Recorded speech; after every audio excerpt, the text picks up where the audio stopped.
Hi అండి. ఇన్‌స్టంట్‌గా అప్పటికప్పుడు చేసేసుకునే అటుకుల వడలు. చాలా టేస్టీగా ఉంటాయి. క్రంచీగా, క్రిస్పీగా చాలా బావుంటాయండి. దీనికోసం ముందుగా 2 కప్పులు మందంగా ఉండే అటుకులు తీసుకొని, శుభ్రంగా కడిగేసుకొని, అరకప్పు వాటర్ వేసి ఒక 15 నిమిషాలు మూత పెట్టి పక్కన పెట్టేసుకోవాలి. 15 నిమిషాల తర్వాత వాటర్ మొత్తం పీల్చేసుకొని, అటుకులు పొడి పొడిలాడుతూ ఉన్నాయి కదా! ఇప్పుడు ఈ అటుకులు మిక్సీ జార్‌లో వేసేసుకొని, వాటర్ వేయకుండా మెత్తని పేస్ట్‌లా చేసుకోవాలండి. ఈ పేస్ట్ మొత్తాన్ని ఒక బౌల్‌లో తీసేసుకొని, దీంట్లోకి సన్నగా తరిగి పెట్టుకున్న ఆనియన్స్, పచ్చిమిర్చి, కొత్తిమీర, కరివేపాకు వేసుకొని, తర్వాత 1 టేబుల్ స్పూన్ జీరా, 4, 5 మిరియాలు, టేస్ట్‌కి సరిపడా సాల్ట్ వేసుకొని బాగా కలిపేసుకోవాలి.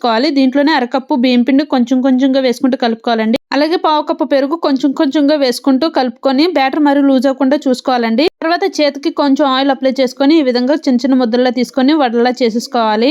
ఒక వాయికి సరిపడా వడలు చేసుకొని వేడిగా ఉన్న ఆయిల్‌లోనే ఒక్కొక్కటిగా వేసుకుంటూ బాగా డీప్ ఫ్రై చేసుకోవాలి. వడలు వేసిన వెంటనే గరిటె పెట్టి కలిపేయకూడదండి. ఒక 2 మినిట్స్ అలా ఉంచేసాక మధ్య మధ్యలో కలుపుకుంటూ ఇలా గోల్డెన్ బ్రౌన్ కలర్ వచ్చేంత వరకు ఫ్రై చేసుకోవాలి. అంతేనండి, అటుకుల వడలు అయితే రెడీ. వేడి వేడిగా ఉన్నప్పుడు తింటేనే చాలా టేస్టీగా ఉంటాయి. తప్పకుండా ట్రై చేయండి. Bye bye.